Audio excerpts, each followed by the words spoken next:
मित्रों, ओम का जाप करना बहुत ही आसान भी है और जितना आसान आप समझते हैं उतना आसान है नहीं, क्योंकि ओम जो है शरीर की सारी तकलीफ़ों को भी दूर करता है और साथ ही साथ सबसे बढ़िया उपाय है, वो इलाज है, वो है तनाव से आपको मुक्ति दिलाने में। तो ओम का मंत्र जाप करने से पहले आपको कुछ जान लेना बहुत ज़रूरी है। ओम का निरंतर जाप करने से आपका दिमाग तो शांत होगा ही, साथ ही बहुत सी शारीरिक तकलीफ़ें भी दूर होती हैं और इससे आंतरिक और बाह्य विकारों का भी निदान होता है। और नियमित जाप करने से इंसान के प्रभामंडल में वृद्धि होती है, यानी आपके चेहरे पर एक अजीब सी चमक हमेशा बनी रहती है। तो आपको कुछ मुख्य बातें आपको इसको जान लेना बहुत ज़रूरी है। तो ओम का जाप करने के लिए सबसे पहले ज़रूरी है कि आप किसी शांत जगह का चुनाव करें, जहाँ पर बिल्कुल भी शोर शराबा ना हो, या आप किसी गार्डन में हैं, या तो उसकी सबसे पहले समय का चुनाव करें। आपके 24 घंटे में वो सबसे सही शांत समय होता है सुबह का समय। सुबह जल्दी उठकर आप इसे कर पाएँ तो बहुत अच्छा होगा, और ऐसा संभव ना हो तो रात को सोने से पहले इसका जाप करें। ओम का जाप करने के लिए किसी भगवान की मूर्ति या चित्र या धूप अगरबत्ती या दिए की ज़रूरत नहीं होती है। यदि खुली जगह जैसे कोई मैदान हो, छत या बगीचा ना हो, तो आप अपने घर के कमरे में ही इसका जाप कर सकते हैं। स्वाभाविक कमरे का कोई एक कोने में ही आप बैठ जाएं। साफ़ सुथरी जगह पर जो है आप ज़मीन पर आसन बिछाकर बैठ जाएं। हाँ, ध्यान रखें, सोने वाले बिस्तर पे या पलंग पे, सोफे पर बैठकर जाप भूल कर भी न करें। और दूसरी चीज़, ओम का उच्चारण जब आप करें तो तेज़ आवाज़ में करें, और साफ आसन पर आपको पद्मासन में बैठना होगा और आंखें बंद करके आपको पेट से आवाज़ निकालते हुए ज़ोर से ओम का उच्चारण करना होगा। और ओम को जितना लंबा खींच सकें खींचें, सांस भर जाने पर रुकें, फिर यही प्रक्रिया आपको दोहरानी होगी। तो आपको पहले ये बता दें कि जब आप ओम का जाप शुरुआत करने के लिए जब आप बैठते हैं अपने पद्मासन पर, तो उस समय ओम का ध्वनि निकालने के लिए आपके चेहरे का मूवमेंट जो है वही आपको कई प्रकार की बीमारियों से भी आपको दूर कर पाएगा। कारण क्या है कि जब आप चेहरे को थोड़ा सा स्ट्रेट रखेंगे तो स्वाभाविक है आपका आई कांटेक्ट सामने होगा, और थोड़ा सा चेहरे को उठाएंगे ऊपर उठाएंगे तो आपके नाक की जो ऊपर की जो नाक का जो सबसे ऊपर का पॉइंट है, उसके ऊपर आपके अपने आँखों के दोनों नज़रें जो है उसी पर टिका के रखें, है ना। जब उस पर आप टिका के रखेंगे तो स्वाभाविक है जब फिर आप ओम की ध्वनि का जब उच्चारण करेंगे तो वह आपके गले पे जो है वाइब्रेशन होगा ओम से। और दूसरी चीज़, उस समय जब आप नज़र गड़ाएंगे तब आपका जो ध्यान है वो कहीं दाएं बाएं कहीं भटकेगा नहीं, कहीं आप मतलब आपका जो ध्यान है सीधे सीधे उस नाक पे रहेगा। तो इस तरीके से जो बच्चों को भी मतलब सलाह दी है कि एकाग्र नहीं हो पाते हैं, पढ़ाई पर भी ध्यान नहीं, एक जगह एकाग्रता उनके अंदर नहीं आ पाती है, कि पढ़ते पढ़ते दिमाग कहीं और चला जाता है, कहीं और देखने सोचने लगते हैं पर पढ़ कुछ और रहे हैं, अक्सर होता है। तो इससे एकाग्रता आती है। आप अपनी दोनों आँखों की नज़रों को अपने नाक के अगले सिरे पर, जैसे आप चित्र में देख रहे हैं ना, मैंने एरो करके बनाया हुआ है ड्राइंग, वहाँ पर आप रखें। और उसके बाद फिर ओम के लिए धीरे धीरे से आप जितना लंबा धीरे धीरे आवाज़ खींचेंगे तो आप पाएंगे कि आपके जो वाइब्रेशन हो रहा है वो ओम की ध्वनि के साथ में जो आप आवाज़ निकल रही है वो आपके गले से निकल रही है, और यहाँ गले के साथ साथ आपके फेफड़े में भी कंपन होगा, वाइब्रेशन होगा। और फिर सीधे सीधे आपको जब आप लगातार, ये आप 1-2 बार करने से नहीं होगा, मतलब 1 माला 108 माला आप करेंगे, 4-5 बार जब करेंगे तो फिर आप पाएंगे कि फिर वो आपकी जो ओम की जो ध्वनि है वो सीधे आपके नाभि से निकलना शुरू होगी, यानी आपकी जो पेट की जो नाभि है ना, वहाँ से फिर आवाज़ आएगी, और वही आवाज़ वो जो ओम की जो गूंज आपके शरीर के अंदर होगी ना, उस समय फिर आप देखना कि आपके शरीर में कैसे आपका शरीर हल्का हो जाता है और पूरा शरीर में वाइब्रेशन से एक अलग ही आपको अनुभूति होगी। और फिर वो जो आवाज़ निकलती है ना, उससे आपके चेहरे पे भी वाइब्रेशन होता है और वो आवाज़ सीधे जो ब्रह्मांड की आवाज़ है, ऐसा लगता है कि उस समय आपको फील होगा कि हमारा संपर्क जो है ब्रह्मांड से हो रहा है। और आपको बता दें कि जैसा कि आप लोगों ने अभी कुछ साल पहले की बात है कि नासा ने भी इस चीज़ को प्रूव किया है कि सूर्य के पास में जो भी एक साउंड है वो ओम का साउंड हो रहा है। उसकी ध्वनि जो मैच की गई है ओम की, जो ओम का स्वर निकलता है वो स्वर हमारे ब्रह्मांड में गूंज रहा है। तो स्वाभाविक है उस ब्रह्मांड से आपके शरीर का कांटेक्ट करने के लिए ओम ही एक ऐसा शब्द है, एक ऐसा स्वर है जो आपको आई कांटेक्ट कराता है। और जब आप उससे कांटेक्ट करते हैं तभी आपके अंदर एक अजीब सी सुख, शांति और दिमाग आपका शांत होता है और तनाव मुक्त होता है और आपके चेहरे पर एक आभा सी चमकने लगती है। तो आप इस एहसास को कर पाएंगे। और एक चीज़ आपको बता दें कि जब आप चेहरे को उठाते हैं और आप अपने नासिका पे अपने नज़रों से जब आप नज़र रखते हैं और उसी सीध में यदि आपका दीपक है, आपने दीपक जला के रखा है, मैंने भगवान का कोई अपने भगवान के कमरे में ही बैठ के आदि आप ओम का जाप कर रहे हैं और उस समय उसी नाक की सीध में जो है यदि दीपक की जल रहा है, जलता हुआ दीपक है, तो उसकी लौ में आप अपनी नज़रों को केंद्रित करें। फिर देखना जो आपके इष्ट देव हैं, आप जिस भी देवता या भगवान को आप अपना इष्ट देव बनाए हुए हैं, देखना वो अगर लगातार आप जाप करते रहेंगे, एक समय आपको एहसास होगा कि आपके इष्ट देव आपके सामने आ गए हैं। बस ये मैं आपको एक राज की बात बता रहा हूँ, इसको कभी जब आपको एहसास हो जाए आपके इष्ट देव आपके दर्शन दे जाएं, तो इसको कभी बताया नहीं जाता किसी से, न ही कुछ। यही आपका एक मंत्र है और ये एहसास आपको ईश्वर की शक्ति का एहसास आपको हो जाएगा उसी समय। और जब ये सब चीज़ें हो तो आप किसी को बताइए मत कि आपके जो इष्ट देव हैं वो आपको दर्शन दिए हैं। ऐसा करने से फिर वो शक्तियाँ आपके अंदर ख़त्म हो जाएंगी, इसलिए ये सब चीज़ें बताई नहीं जाती हैं। पर हम आपको एक रास्ता बता दिए कि किस तरीके से आपके इष्ट देव आपको मिल सकते हैं। और मित्रों, आपको एक बात और भी जान लेना बहुत ही ज़रूरी है। जब दीपक जल रहा होता है किसी भी पूजा पाठ या ओम के जाप के समय पे, तो हमारी पूजा का वो दीपक जो है ना वो साक्षी होता है। वही आपके इष्ट देव जो भी भगवान या होते हैं जिनको हम साक्षी मानकर पूजा करते हैं, उसी दीपक को ही साक्षी मान के वो पूजा की जाती है।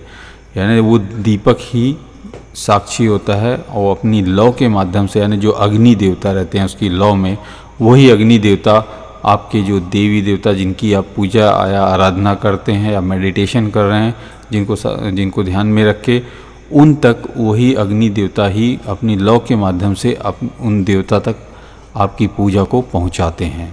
तो दीपक ही वो साक्षी होता है। तो इसलिए पूजा देखते हैं, जब तक पूजा कंप्लीट नहीं हो जाती तब तक दीपक हमेशा जलता ही रहता है, दीपक को बीच में बुझने नहीं दिया जाता है। तो इसीलिए क्योंकि आपकी पूजा या आपके जो भी आराधना, जो भी कोई आप आराधना कर रहे हैं ईश्वर के समक्ष, वह दीपक ही आप उसका साक्षी होता है। तो आप लोगों को ये ध्यान में हमेशा रख के ही आप अपनी आराधना करें।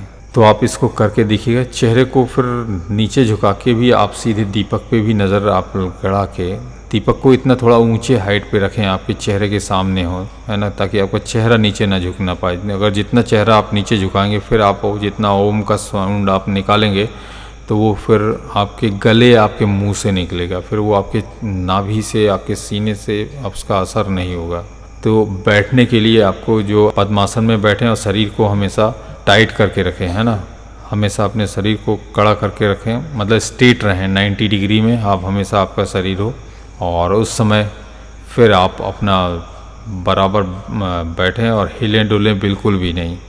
और फिर ओम का ध्वनि को निकालने के लिए जितना लंबा आप खींच सके खींचें, और जब सांस भर जाए फिर उसके बाद आहिस्ता आहिस्ता जो है, जब आप ओम के बाद जब माँ शब्द आपके स्वर में आता है, तब देखना कि आप पाएंगे कि आपके होंठों की, आपकी लिप जो है वो धीरे धीरे बंद होने लगते हैं और सांस धीरे धीरे रुकने लगती है। यानी आप नीचे पीछे आते रहते हैं ना, माँ करते हुए, ओम का माँ शब्द स्वर निकलता है जब, उस समय आपके होंठ जब नीचे धीरे धीरे बंद हो जाएंगे, तब भी आपके अंदर लंबी सांस गूंजती रहे, तो उससे आपके चेहरे पे वाइब्रेशन होगा, आपकी आँखों पे आँखों पे असर पड़ेगा और आपके दिमाग पे जो है उससे वाइब्रेशन आपके सिर में, तो जिस समय जब आपके सिर में दर्द हो या सिर में खिंचाव हो तो स्ट्रेस में वहाँ पर आपको लाभ मिलता है इससे। तो ये चीज़ें आपको आहिस्ता आहिस्ता करनी है, ये नहीं कि ज़बरदस्ती आप उस ओम शब्द कहने के लिए को अपने स्वर को खींचे मत। अपनी जो सांस चल रही ना, सांस के सहारे ही आप उसको धीरे धीरे खींचें, धीरे धीरे प्रैक्टिस करें। एक ही दिन में ही शुरू से ही ओम मत कहना शुरू कर दीजिए, आपको एक दिन में सब कुछ नहीं मिलेगा। आप इसको धीरे धीरे करेंगे, 10, 15, 20 बार जब कर लेंगे ना, तब आपको एहसास होगा कि आप कुछ अलग एक सीढ़ी दर सीढ़ी कुछ आगे बढ़ रहे हैं। और उसके बाद फिर आपके आवाज़ में एक भारीपन भी आएगा, आवाज़ भी अच्छी उससे चेंज आएगा, आपको उस चीज़ को एहसास होगा आपको। तो इस तरीके से आप इसे करना शुरू करें। और मैंने आपको जो बताया कि इस तरीके से आपके इष्ट देव भी आपको मिल सकते हैं। इस मंत्र के नियमित जाप से आप तनाव से तो आपको पूरी मुक्ति मिलेगी। और जाप के दौरान आप टीवी या म्यूज़िक सिस्टम आदि बंद कर दें। ये नहीं कि पता लगा म्यूज़िक भी कई लोग चलाए रहते हैं और मन में ओम ओम करते रहते हैं और साथ में कानों से म्यूज़िक की धुन सुनाई दे रही है। तो ये सब जाप के दौरान बिल्कुल भी ना करें, आपको कदापि शांति नहीं मिलने वाली अगर आप म्यूज़िक भी चला के रखे हैं, है ना। तो ऐसा बिल्कुल भूल ना करें। और आपको बता दें कि ओम के जब जाप करने से भी कई प्रकार के फ़ायदे भी आपको और भी मिलेंगे। आपको बता दें कि जो ओम मंत्र की अद्भुत शक्ति है, एक ऐसी शक्ति से का लाभ आपको होगा। तो आपको बता दें कि ओम जो है पूरी सृष्टि का केंद्र है, यानी पूरे ब्रह्मांड का केंद्र है। यह जीवन की सारी तकलीफ़ों को दूर करने के साथ कई सारी बीमारियों से भी आपको मुक्ति दिलाता है। ओम मंत्र से आपकी रीढ़ की हड्डी का भी उपचार, अगर आपके रीढ़ की हड्डी या कमर में भी दर्द है तो आप ओम का जप आप करेंगे तो उस समय ओम का उच्चारण जब आप वाइब्रेशन जब आपको निकलता है तो वो आपके देखेंगे कि आपके रीढ़ की हड्डी में भी वाइब्रेट होता है और उससे वो प्रभावित होती है। तो इससे आपकी क्षमता जो है वो बढ़ जाती है, साथ ही रीढ़ की सभी समस्याएं दूर हो जाएंगी। और यदि नींद भी जिनको नहीं आ रही है तो उनके लिए भी, नींद संबंधी समस्या के लिए भी जब आप ओम का जाप करते हैं तो स्वाभाविक है जब आपके चेहरे और आँख पे वाइब्रेशन होगा तो फिर इसके बाद जब आप जाप कर लेंगे तो फिर आपको अजीब सी एक शांति एहसास होगी। तो इसलिए रात को सोते समय नींद आने तक इसका जाप करते रहें, यानी बाहर बैठ के बिस्तर पे भूल के भी ना करें।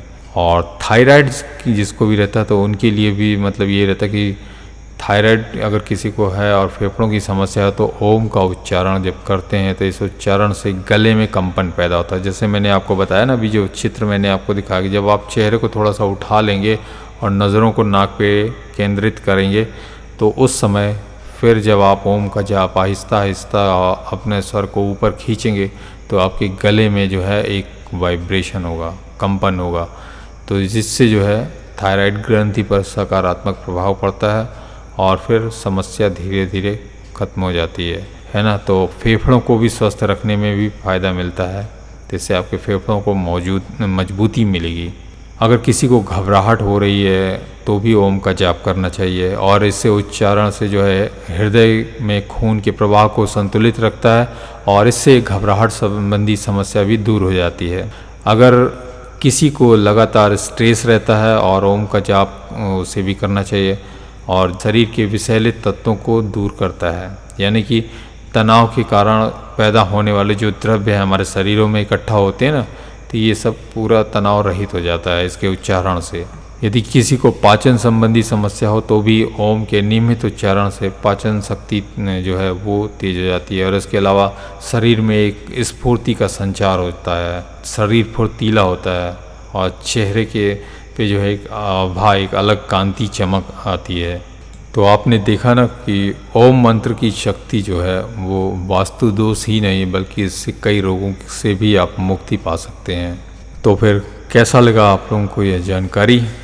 आशा करते हैं कि आप ओम का जाप करने से पहले इन बातों को विशेष ध्यान रखेंगे। और मित्रों, लास्ट में आप लोगों को बता दूं कि जब ओम का उच्चारण समाप्त होता है, आपका 108 बार आप कर लेते हैं, एक माला का जाप कर लेते हैं, तो फिर 2 मिनट के लिए आप ध्यान लगाएं। तुरंत से ही आप उठ मत जाएं और फिर अपने जो इष्ट देव का, आपने जो भी आपके देवी देवता आराध्य देव हैं जिनका आपने ध्यान लगाया था जाप के समय पर, 2 मिनट के लिए आंखें बंद करके उनका ध्यान लगाए बैठे रहें, मौन ध्यान लगा के। फिर धीरे धीरे अपनी आंखें खोलें और फिर अपने भौतिक जीवन में आ जाएं और इसके बाद फिर उठ जाएं। फिर देखिए आपको शांति मिलेगी। धन्यवाद। निरंतर इस मेडिटेशन की प्रक्रिया को आप सुबह सुबह या जब भी आपको समय मिले हमेशा इसे दोहराएं और जारी रखें। आप अपने जीवन में एक अजीब सी एहसास आपको होगा। आपका जीवन हमेशा स्वस्थ और दिमाग स्वस्थ और हल्का और चेहरे पर तेज कांति चमकेगी। धन्यवाद। फिर किसी और वीडियो का इंतज़ार कीजिए।